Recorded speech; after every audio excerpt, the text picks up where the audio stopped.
അപ്പം ഈശ്വരനിലേക്ക് എത്തിച്ചേരുക എന്ന് പറഞ്ഞാൽ നമ്മൾ ഈശ്വരനിൽ നിന്നാണ് വന്നത്, ഈശ്വരനിൽ തന്നെയാണ് നിലനിൽക്കുന്നത്, തിരിച്ചു പോകുന്നതും എങ്ങോട്ട് തന്നെയാണ്? ഈശ്വരനിലേക്ക് തന്നെയാണ് നമ്മൾ തിരിച്ചു പോകുന്നത്, അല്ലേ? അപ്പം അങ്ങനെ ഈശ്വരനിലേക്ക് നമ്മൾ എത്തിച്ചേരുന്ന അവസ്ഥയെ വിളിക്കുന്ന പേര് മോക്ഷം എന്നാണ്. അപ്പം ഇവിടെ ആശാൻ ഉദ്ദേശിച്ചിരിക്കുന്നത് മോക്ഷത്തിലേക്കുള്ള ശരിയായ മാർഗം കാട്ടിത്തരുന്ന പരമദൈവമാണ് ഗുരു എന്നാണ്. അപ്പം ഗുരു അങ്ങനെ നമുക്ക് മോക്ഷമാർഗം കാട്ടിത്തന്നിട്ടുണ്ടോ?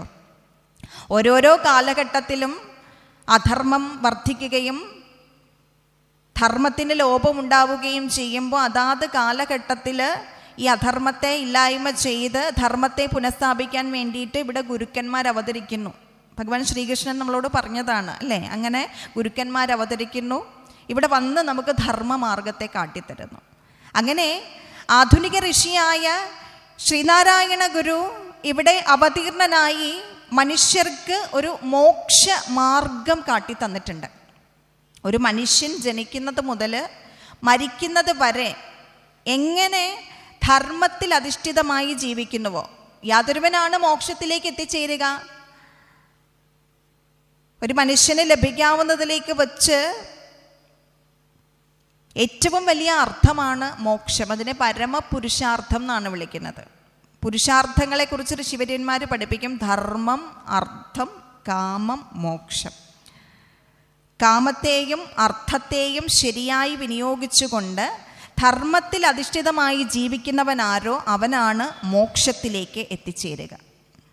അങ്ങനെ കാമത്തെയും അർത്ഥത്തെയും ശരിയായ രീതിയിൽ വിനിയോഗിച്ചുകൊണ്ട് ഈ കാലഘട്ടത്തിൽ എങ്ങനെ ധർമ്മത്തിൽ അധിഷ്ഠിതമായി ജീവിക്കാം എന്ന് ശ്രീനാരായണ ഗുരു എന്ന മഹാമുനി, ശ്രീനാരായണ ഗുരു എന്ന ഋഷി നമുക്ക് പഠിപ്പിച്ച് തന്നിട്ടുണ്ട്. ഗുരുവിൻ്റെ ആ മോക്ഷമാർഗമാണ് ശ്രീനാരായണ ധർമ്മം എന്ന പേരിൽ അറിയപ്പെടുന്നത്.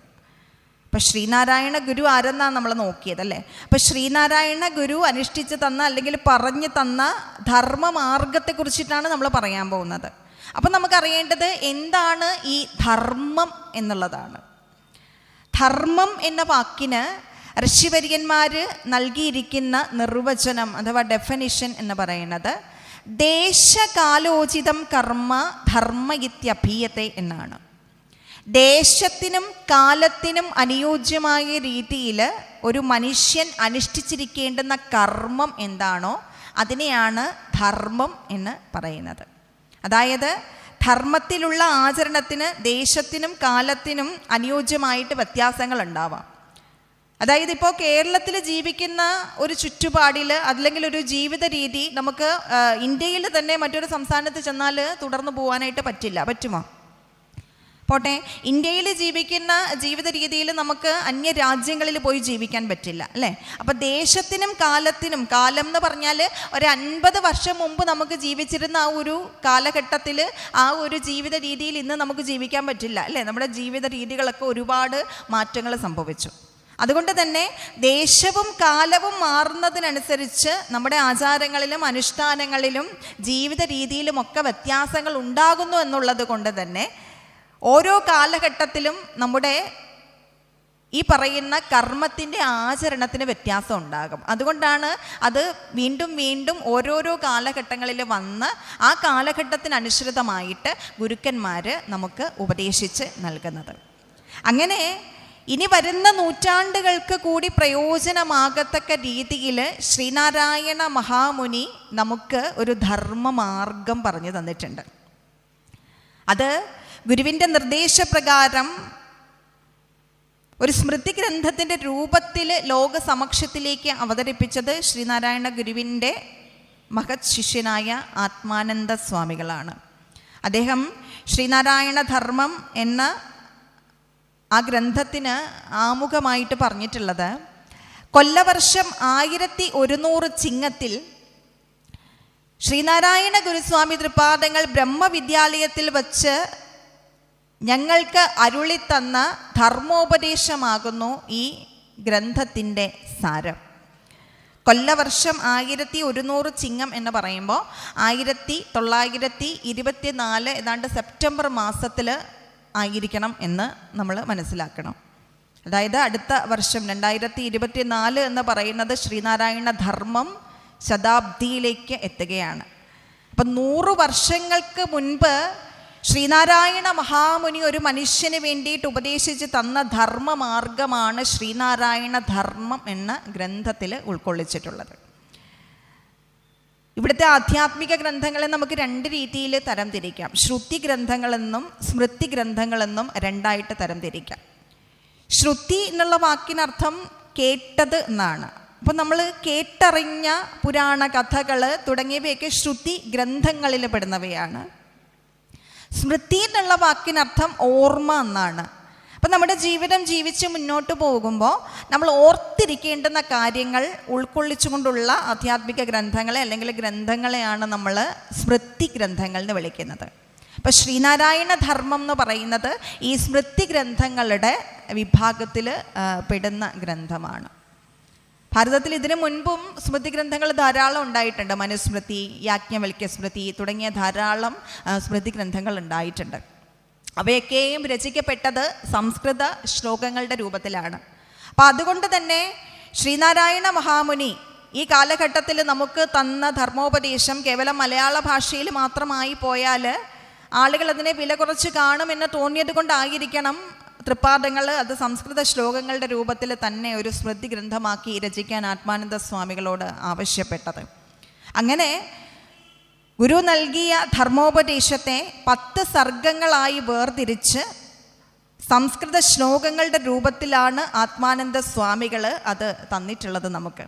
അപ്പോൾ സ്വാമികൾ അവിടെ പറയുന്നുണ്ട്, ഓരോ ദിവസവും സ്വാമി പറയുന്ന കാര്യങ്ങൾ ഞങ്ങൾ എഴുതിയെടുക്കുമായിരുന്നു. അത് ഓരോ ദിവസവും ശ്ലോകത്തിൻ്റെ രൂപത്തിലാക്കി ഗുരുവിൻ്റെ കയ്യിൽ കൊണ്ടുചെന്ന് കൊടുത്ത് ഗുരു അതിൽ നിന്നും തെറ്റുതിരുത്തി തരുമായിരുന്നു. അങ്ങനെ 1 മാസം കൊണ്ടാണ് ഞാൻ ഈ ഗ്രന്ഥം രചിച്ച് തീർത്തിട്ടുള്ളത്. പിന്നീട് ഇതെന്തിനു വേണ്ടി, ഇതിൻ്റെ ലക്ഷ്യം എന്താണെന്നും ആത്മാനന്ദ സ്വാമികൾ കൃത്യമായിട്ട് അതിൻ്റെ അവതാരികയിൽ നമുക്ക് അവതരിപ്പിച്ച് തരുന്നുണ്ട്. ദേശവും കാലവും മാറുന്നതിനനുസരിച്ച് മനുഷ്യരുടെ ആചാര അനുഷ്ഠാനങ്ങളിലും ജീവിത രീതിയിലും ഒരു ഏകീകരണമില്ലായ്മ കണ്ടുവരുന്നു. ഈ ഏകീകരണമില്ലായ്മയെ മാറ്റി ആചാരങ്ങളിലും അനുഷ്ഠാനങ്ങളിലും ഏകീകരണം കൊണ്ടുവരുന്നതിന് വേണ്ടിയും ആചരിക്കേണ്ടുന്നതും